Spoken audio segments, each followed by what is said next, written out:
জাতিসংঘের পক্ষে কেউ যদি জেনে শুনে অবস্থান নেয় তার ঈমান থাকবে না।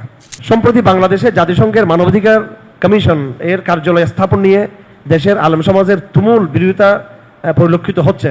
কিন্তু সম্প্রতি আপনার একটি বক্তব্যকে কেন্দ্র করে অনেকে এটা বলছেন যে আপনি এর পক্ষে অবস্থান নিয়েছেন। এই বিষয়ে আপনার কাছ থেকে আপনার অবস্থান জানতে চাই। জাযাকুমুল্লাহ।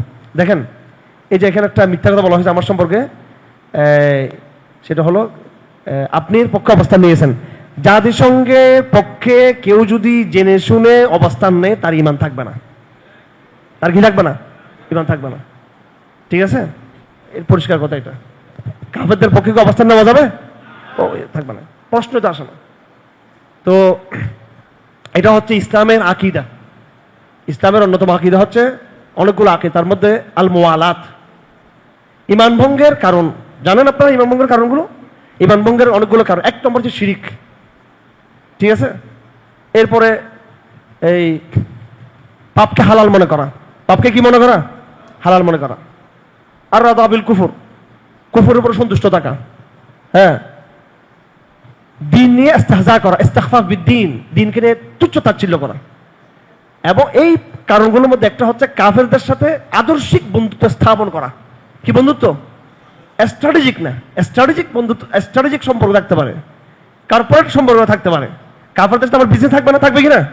হ্যাঁ থাকবে। আমেরিকার সাথে থাকবে, চায়নার সাথে বিশাল বিজনেস থাকবে, আমাদের কর্পোরেট ইয়ে থাকবে। এমনকি স্ট্র্যাটেজিক চুক্তি হতে পারে, স্ট্র্যাটেজিক বিভিন্ন চুক্তি হতে পারে। হ্যাঁ, বিভিন্ন বাণিজ্যিক চুক্তি, সামরিক চুক্তি, বিভিন্ন চুক্তি হতে পারবে, এগুলো স্ট্র্যাটেজিক। কিন্তু আপনি যদি তাদের জীবন আদর্শকে বিশ্বাস করে হ্যাঁ তাদের সাথে যদি আপনি সম্পর্ক স্থাপন করেন, তাহলে ঈমান ভঙ্গের যে কারণগুলো তার মধ্যে একটা আপনার ঈমান থাকবে না। কি থাকবে না আপনার? আপনি কাফের হয়ে যাবেন যদি তাদের আদর্শকে লালন করেন, বুঝে শুনে তাদের আদর্শকে কি করে লালন করেন। তো এক্ষেত্রে তো স্পষ্ট কাফেরদের সাথে সম্পর্ক রাখা তো কোনো প্রশ্ন আসে না, এটা হারাম। এটা প্রথম দিয়ে ঈমান চলে যাবে। বুঝে শুনে আদর্শিকভাবে করলে ঈমান চলে যাবে, আর না বুঝে করলে ঈমান যাবে না, তবে সে ফাসিক হবে।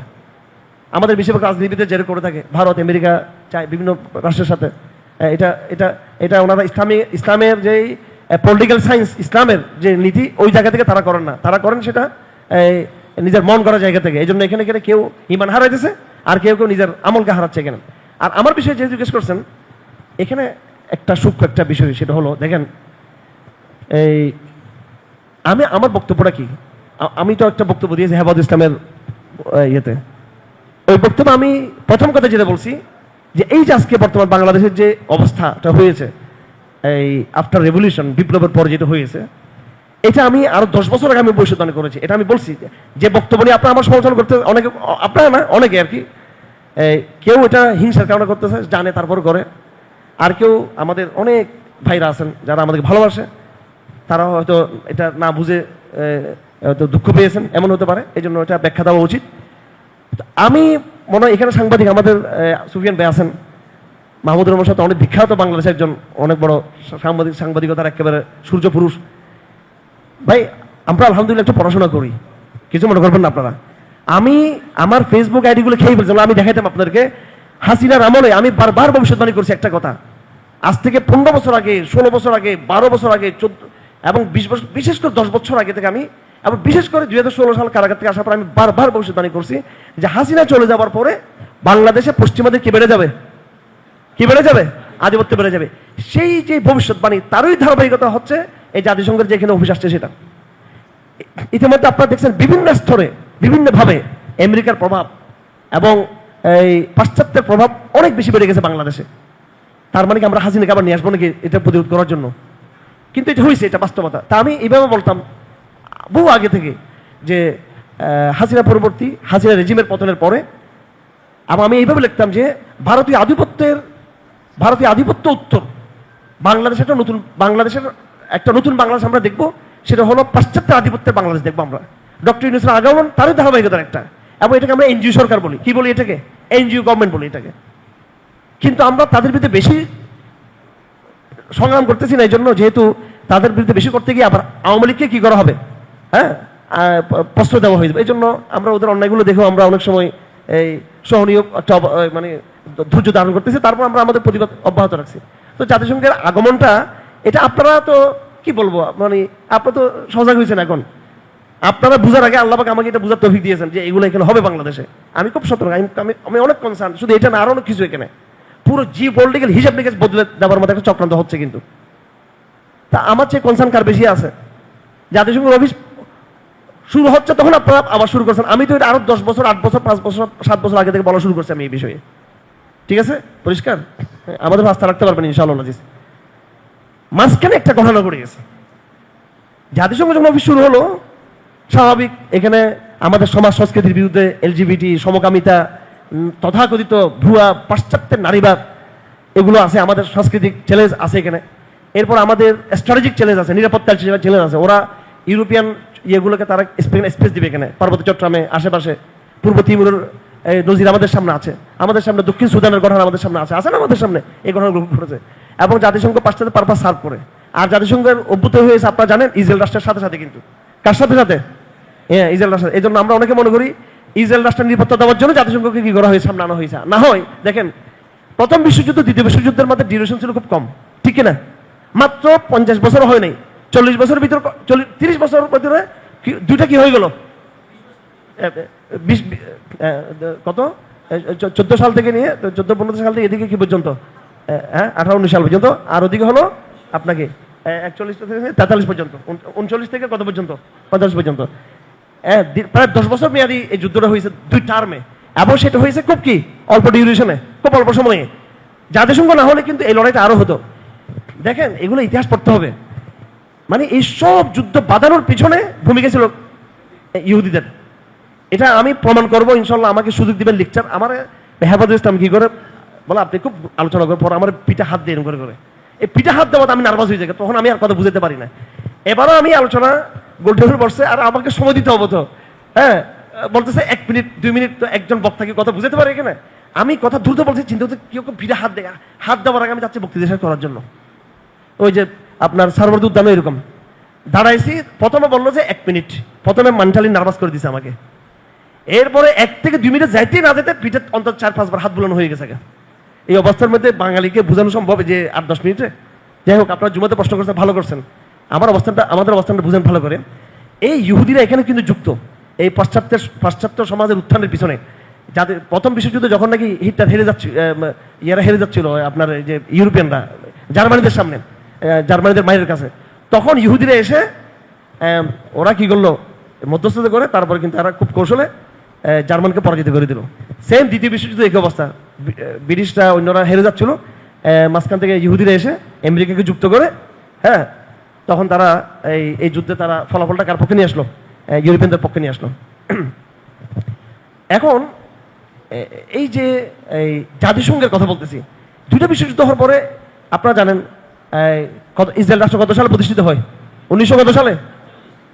47-48 কি হয় জাতিসংঘের কি, মানে মাত্র 1-1.5-2 বছরের ব্যবধানে কি হয় ইসরায়েল রাষ্ট্র প্রতিষ্ঠা এবং কি জাতিসংঘ প্রতিষ্ঠা। আমার কথা মিলতেছে কিনা?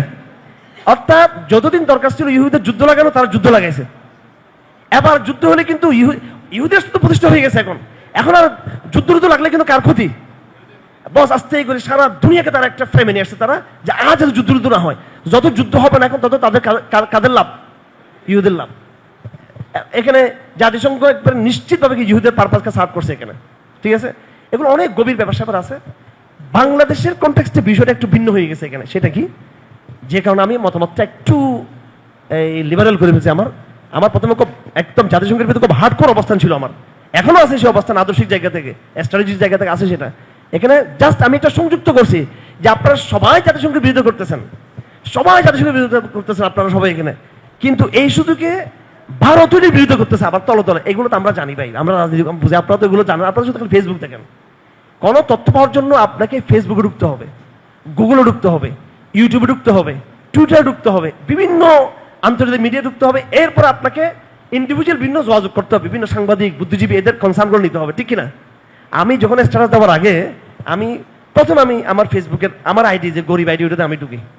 এরপর আমাদের পরিবারে কিছু স্মার্ট আইডি চালায়, এরা খুব কিছু ওদের আইডিগুলো খুবই বিভিন্ন বুদ্ধিজীবী সাংবাদিক, ওই আইডিতে আমরা ঢুকি। এটাতে দেখি যে প্রগতিশীলদের চিন্তাটা কি। একটা হলো আমাদের সহজ সরল আইডি, এটা দিয়ে আমি ইসলামিক কনসার্নটা বুঝি। এরপর প্রগতিশীল আইডি আছে, ওরা ইউজ করে আমাদের এগুলি আমি পুরো প্রগতিশীল সোসাইটি এটা আমরা বুঝি। তারপর আমরা টুইটারে ঢুকি, এরপর গুগলে সার্চ করে মানে একেবারে ঘন্টা ঘন্টা কয়েকদিন আমরা গবেষণা করি এগুলো। আলহামদুলিল্লাহ আমাদের পরিবেশটা সেরকম, আমাদের পারিবারিকভাবে সবাই যাই হোক অনেকে এরকম চিন্তা ভিড় করে, যদিও হয়তো তারা হয়তো প্রকাশে লেখে না আর কি, লেখলে কি বুদ্ধিজীবী হয়ে যায় আর বললে কি বুদ্ধিজীবী হয়ে যায় নাকি, নীরব কত মানুষ আছে চিন্তক। এরপরে আমি কি করি, তারপর আমাদের বন্ধু বান্ধব বাংলাদেশে দেশে বিদেশে বিভিন্ন চ্যানেলের থেকে তথ্য চেষ্টা আসলে হোয়াট রিয়েলিটি কি, ফ্যাক্ট কি, বাস্তবতা কি। হ্যাঁ, তো এরপর কোরআন সুন্নাহর বিধান ঠিক এখানে, এটা নিয়ে আবার কোরআন সুন্নাহর কনসেপ্টটা কি এটা আবার বোঝার চেষ্টা করি। তো সবটা নিয়ে ভারত এখানে যুক্ত হয়েছে। ভারত যুক্ত হয়েছে যে তারা চাচ্ছে যে কোনো কারণে বাংলাদেশে আধিপত্যটা ভারতের হাতে থাকুক। কার হাতে থাকুক? ভারতের হাতে একচ্ছত্র থাকুক। ভারত এবং আমেরিকার উদাহরণ হলো, ভারত জাতিসংঘের উদাহরণ হলো দুই ধর্ষকের মতো, আর আমাদের উদাহরণ হচ্ছে একজন, আমরা নিরীহ একজন নারী, আমাকে দুইজনে কি করতেছে, দর্শন করতেছে। তো দুজনে আমার শত্রু, কিন্তু ওই দুই দর্শকের মধ্যে, দুই ডাকাতের মধ্যে আবার স্বার্থের কি আছে, কিন্তু আবার দ্বন্দ্ব আছে। হ্যাঁ, জাতিসংঘ যখন এখানে আসছে, এটা আমাকে এখানে দর্শন করতে আসছে, এখানে তার এটা ডাকা দিয়ে, এখানে তার নিজস্ব একটা ইন্টারেস্ট তার এখানে অবশ্যই আছে। এখানে সেটা জাতিসংঘ হোক, আমেরিকা হোক, ইউরোপ হোক, চায়না হোক, কেউ ইন্টারেস্ট আর বাংলাদেশে এখানে আসে নাই। এখন ভারত চিন্তা করতেছে, আরে ওর খবরদারি থাকলো তো আমার একচ্ছত্র মস্তার যেটা আওয়ামী লীগ আমলে ছিল এটা থাকবে না। তখন আমি জাস্ট বললাম যে জাতিসংঘের বিরোধিতার পাশাপাশি আপনারা কি করুন, আপনারা ভারতের বিষয়টা নিয়ে আসুন। এবং আমি যেটা এখনো মনে করি, আজকে মনে করি যে ভারতটা হচ্ছে ফার্স্ট থ্রেট আমাদের জন্য, প্রথম থ্রেট হচ্ছে ভারত এখানে বাংলাদেশের বাস্তবতায় সর্বদিক থেকে। বাংলাদেশের আমলা বলেন, সাংস্কৃতিক জগৎ বলেন, এমনকি ইসলামপন্থীদের মধ্যে একেবারে এখনো যে একটা বড় অংশ সরাসরি ভারতের রয়েছে, তারা যুক্ত। সন্তোষ শর্মার ব্যাপারে আমি অবাক হয়ে যাবেন, সন্তোষ শর্মার সম্পর্কে তদবির করতেছে ইসলামপন্থীরা, ইসলামপন্থী বিভিন্ন দলের লোকরা সন্তোষ শর্মাকে নিয়ে। আমি শুধু আবার জমাতে একবার বকা দিয়েছিলাম, আমি শুধু ওদের কথা বলতেছি না, এরা ছাড়াও আরো অন্যান্য ইয়ে থেকেও সন্তোষ শর্মার পক্ষ থেকে বলা হচ্ছে আমাদেরকে একটু তাকে ছাড় দেওয়ার জন্য। এরা বিএনপির লোক না, শুধু জমাতের লোক না, আরো ইসলামপন্থীদের মধ্যে অনেকে আছেন। তো চিন্তা করুন ভারত কিভাবে নতুন বিস্তার করে আছে। এবং আমার কাছে একটা তথ্য আছে, বলে ফেলি সেটা, আমি হেফাজত ইসলামের যে অংশের সাথে আগে পতিত অংশ, যারা এই শাপলা চত্বরের রক্তাক্ত হেফাজতকে যারা নিয়ে গেছে কোথায়, আপুস কামিতার কোথায় সার্বযুদ্ধা নিয়ে গেছে, এই শুক্রানা মাহফিল, মা জননীর যে ট্যাগ লাগছে আমাদের উপরে, এই চক্রটের একটা অংশ এখনো পর্যন্ত তারা যুক্ত আছে। তারা এখনো স্বপ্ন থেকে হাসিনা কোনো না কোনো সময় চলে আসবে এখানে। সামগ্রিক বিবেচনায় আমি একথা বলছি যে জাতিসংঘের ব্যাপারে যে আমাদের যে কনসার্নগুলো আছে, আমার বক্তব্য শুনেন, আমি বলছি এগুলো বহাল আছে, অবশ্যই এটা আমরা বলবো, বলে যাব, এখনো বলবো, আমরা সবসময় বলবো, চাপ দিতে থাকবো আমরা। এই আন্দোলন আমাদের থামবে না, জাতিসংঘের বিরুদ্ধে আমাদের অবস্থান স্পষ্ট এবং সেই আন্দোলন চলমান থাকবে, ঠিক আছে? এই আন্দোলন চলমান থাকবে, কিন্তু পাশাপাশি আপনাকে বারবার ভারতের বিষয়কে সামনে নিয়ে আসতে হবে। কি করতে হবে? ভারতের বিষয়কে সামনে নিয়ে আসতে হবে। যদি আপনি একচ্ছত্র শুধু ওইটাই করতে থাকেন, তাহলে কিন্তু এখানে ভারত এটার সুযোগ নেবে, ওই সুযোগটা না হয়। এই জন্য আমি জাস্ট সতর্ক থাকতে বলছি আমি এখানে। আর আমার বানিয়েছেন কি যে আমি কার পক্ষে, জাতিসংঘের পক্ষে হয়ে গেছি, নাউজুবিল্লাহ। হাই রে, বাঙালিদের মগজ, বাঙালিদের জিও পলিটিক্যাল সায়েন্স। হ্যাঁ, দুইজন দর্শকে একজন নারীকে দর্শন করতেছে, তা আমি দেখলাম যে একজনকে নিয়ে খুব বেশি আলাপ হচ্ছে, এই লোকটা দর্শন, তো আমি বললাম যে কি ওরা নিয়ে আলাপ করতেছে, আরেকজন তো আছে। হ্যাঁ, তো আমি আরেকজন নিয়ে আমি আলাপ তুললাম। তখন সবাই বললো, দেখছো তো যে হুজুর ওই প্রথম দর্শকের পক্ষ হয়ে গেছে, সবাই মিলে প্রথম দর্শকের বিরোধিতা করতেছে। তাই আমি বললাম যে দ্বিতীয় আরেকজন আছে, তার কথা বলো। এখন বললো যে দেখছো হুজুর প্রথম দর্শকের পক্ষে চলে গেছে। এই দুটো কি এক হলো বিষয়টা? না, এখনো বুঝতে পারি, সন্তুষ্ট হন নাই না, ওই চিৎকার বলে সন্তুষ্ট হইতেন আর কি। ঠিক আছে, যাই হোক, সবচেয়ে ইনশাল্লাহ এই ইসলামের পক্ষে অবস্থান আমাদের এখান থেকে থাকবে ইনশাআল্লাহ আজিজ। সবচেয়ে প্রথম আওয়াজ এখান থেকে যাবে। আমরা একদম হকের প্রতি স্থির আছে, কোনো সন্দেহ করবেন না আপনারা। বাকি আপনাকে সিরাত রসুল কি জিনিস, এখানে সাংবাদিক ভাইরা আছেন, মেহমান আছে, আমি কথা দীর্ঘায়িত করবো না, ওনারা একটু আলোচনা করবেন ইনশাআল্লাহ আজিজ। এখানে সিরাত রসুল কি জিনিস, ভাই ছোটবেলা থেকে এই মসজিদের যে 1981-তে মসজিদ প্রতিষ্ঠিত হয়, 81 সাল থেকে। হ্যাঁ, তখন আমার বয়স ছিল মাত্র 8 বছর 7 বছর এরকম বয়স ছিল আমার। এই মসজিদে প্রথম আমি সিরত, আমার উস্তাদ আমাকে পড়িয়েছে সিরত, হাকিয়াতে সাহাবা। সিরত নট একটা থিওরিক্যাল কোনো বিষয় না, সিরত রসুল, আল্লাহ রসুলের জীবনী, এটা প্র্যাকটিক্যাল সংগ্রাম, প্র্যাকটিক্যাল সংগ্রাম। যে আল্লাহ রসুলের উপরে তৌহিদের কঠিন বাণী কোরআন নাযিল হয়েছে, সেই রসুল কিভাবে মক্কার গলিতে গলিতে উনি কাফেরদের সাথে ডায়লগ করছেন, চুক্তি করছেন। হ্যাঁ, উনি কথা বলছেন মক্কাতে, উনি কথা বলছেন সুলহ হুদাইবিয়াতে, উনি কথা বলছেন আবার ইহুদিদের সাথে মদিনার মধ্যে গিয়ে। এগুলো প্র্যাকটিক্যাল সংগ্রাম অনেক। হ্যাঁ, যারা আপনার ফেসবুকে কোনো কাজ নাই আপনাদের, মুসলিম ফান্ডের জন্য আলোচনা করতে হয় না, আর আল্লাহ রাস্তায় জিহাদও শুরু করার কোনো কিছু নাই, হিজরতের কোনো পরিকল্পনা নাই, বা উম্মতকে জাগানোর ফজর ক্যাম্পেইনও আপনাদের নাই, ওদের ফ্যান্টাসি তো হচ্ছে ওই, এবং স্বঘোষিত এগুলো হচ্ছে স্বঘোষিত, আর বললাম না আর কি, ঠিক আছে, স্বঘোষিত তারা নিজেকে বহুত কিছু মনে করে আর কি। হ্যাঁ, তো এই ফ্যান্টাসি যে প্রজন্ম যেটা আছে, তারা তো প্র্যাকটিক্যাল লাইফে নেই, প্র্যাকটিক্যাল অবস্থার মধ্যে নেই। হ্যাঁ, আমি কিভাবে তাদেরকে ফাংশন করব? আমার সামনে এখন বেপরদা 4টা মহিলা চলে আসছে এখন, এবং ওরা এসে আমাকে জানতে চাচ্ছে যে আমরা কি দিন শিখতে চাই। এর মধ্যে আদনান কি করি বললো, ভিডিও করে বললো আমার যে হুজুর বেপরদা 3টা মহিলার সাথে কি করতেছে, কথা বলতেছে। এখন এগুলো আমাকে বিমানবন্দরে, রেল স্টেশনে আমার সাথে তৎক্ষণাৎ দেখা, বা কোনো না কোনো চিন্তা, হুজুর আপনাকে তো আমরা দেখি, আপনাকে আমাদেরকে একটু বলেন এই বিষয় সম্পর্কে। এখন কথা বলতেছি, আর একজন ক্লিক করে বলতে যে হুজুর তো বেপরদা মেয়েদের সাথে দাঁড়িয়ে দাঁড়িয়ে এয়ারপোর্টে কি করতেছেন, ভিআইপি লঞ্চে বসে কথা বলতেছে। এটা হইলো এটা? ওরা আসছে আমাকে মশলা জানার জন্য, বা আমি আমল মারফ করতে গেছি, ঠিক আছে। আমি ঢাকা থেকে আসতেছিলাম, ঢাকাতে আসার পরে দেখলাম যে আমরা এয়ারপোর্ট থেকে নেমে যখন বাসে উঠলাম, তখন সব লোক বসা, এখন বেপরদা অনেক মেয়েরা বসা, একজন মুত্তাকি এদের মতো এই বেচারা দাঁড়িয়ে আছে, জায়গা পাইতেছে না। তখন আমি বললাম যে তাকে তো স্পেস দেওয়া দরকার, একটু জায়গা খালি আছে। একটা মেয়েকে কাছে গিয়ে বললাম যে তুমি কিছু মনে না করলে, তো খুব একবার কাছে গিয়ে খুব ভদ্র বললাম যে তুমি একটু যদি ওদিকে যাও তাহলে একটু বিয়ে করতে পারবে। এখন এই অবস্থায় তাকে তার কানায় বলতেছি, এখন কেউ যদি ছবি তুলে ফেলে, দেখছো হুজুরে আলোটা মডার্ন মাম্মি ডেডি কি এখানে বিমান থেকে নেমে কি করতেছে, ফিস ফিস করতেছে ওর সাথে। আমি তাকে বলতেছি আপনি এখানে পর্দার ভিতরে লঙ্ঘন চাপ রেখে শুরু, ওখানে মেয়েদের করে চলে যান, আর এই ভাইটাকে হুজুর, এই ভাইটাকে একটু বসতে সাথে সাথে আমার কথা শুনছে।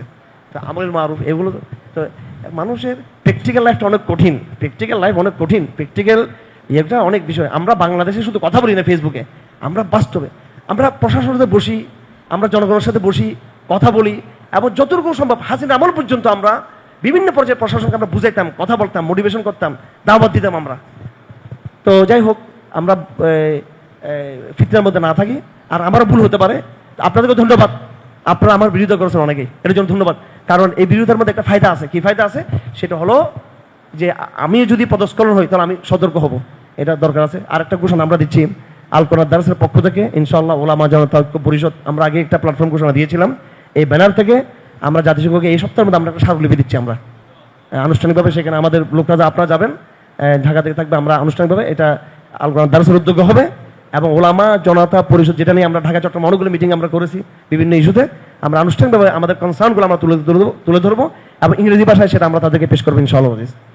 আর এখানে থামবে না, আমাদের আন্দোলন কখনো থামবে না, কেন? কারণ এদেরকে চাপে না রাখলে এরা আবার ওই সমস্ত ওই যে এনজিও প্রকল্পকে তারা প্রমোট করবে। কিন্তু আপনাদেরকে আমি বলতে চাই আমার ভাইয়েরা, ভারত সম্পর্কে আবার সতর্ক থাকবেন।